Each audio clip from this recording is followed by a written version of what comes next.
Hey everybody. So on this idea of being broken, all of us have had a time and a season of being broken, being a mess.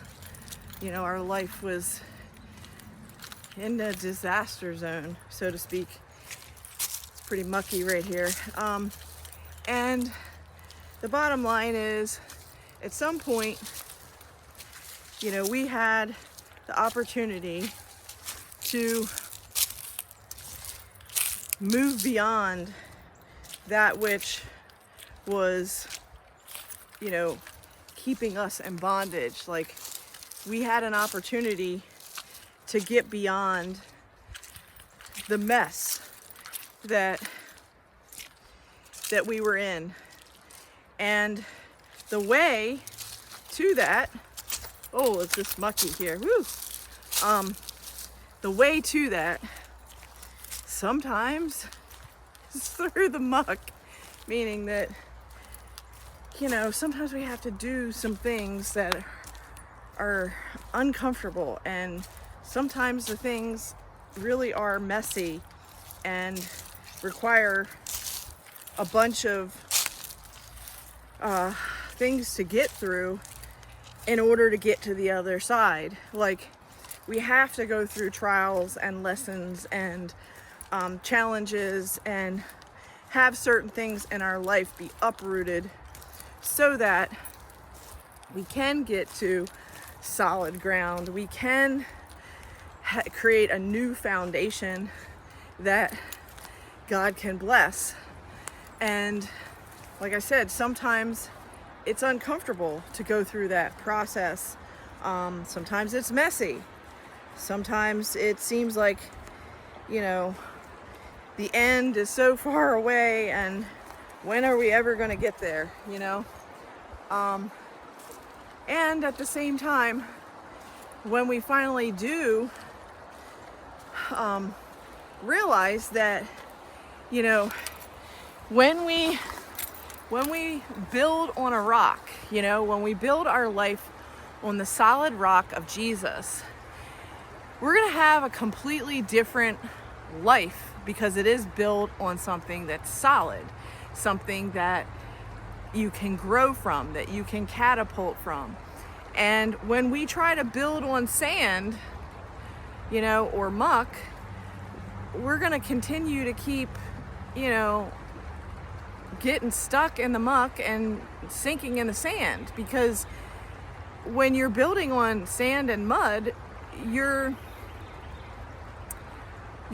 not building the kind of foundation that's really going to get you anywhere. And even though, you can essentially take mud and pack it around an object and create a temporary brick, if you will, and then lay that out in the sun and build from it. Yes, you can still build a mud house, for example, and it may last a certain amount of time, okay? But when you build a house with rock, it's gonna be a much stronger foundation. It's gonna last for a longer period of time, because rock is stronger than mud, right?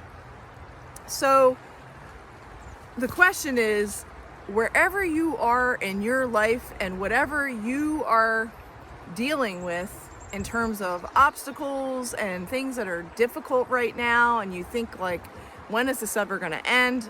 Like, believe me, I've been there. And this whole walk of faith and doubt constantly creeping in to challenge you and make you believe that it's never going to happen. You have to stay true to the walk, stay true to the faith walk, and continue to trust that the God of Israel truly wants to bless you. And the more that you get and spend time in the basic instructions before leaving Earth, the more that you spend time in that book and you discover who God is and who He says that you are and who He says that He is, then the more that your life is going to open up, and you're going to see the blessings start to be coming to you for you to receive things. Your physical life and what it looked like before is going to change and transform. And soon people are going to say, who are you? Because you're not who you were before. There really will be a great change. And some people will not like the new you, and some people will persecute you. And that is also part of the process. And, you know, my encouragement to you is no matter what, to stay strong, that, you know, the Lord is pulling you in this particular direction for a reason, for a season, for you to learn certain things. And as you learn those certain things, then you are raised up to another level, and then you go through more muck and more sand. Do you get what I'm saying? So it's a process, an ever-going, ongoing process where you're constantly learning how to build your life on the rock. So hope you have a great afternoon, and I hope that's an encouraging word for you.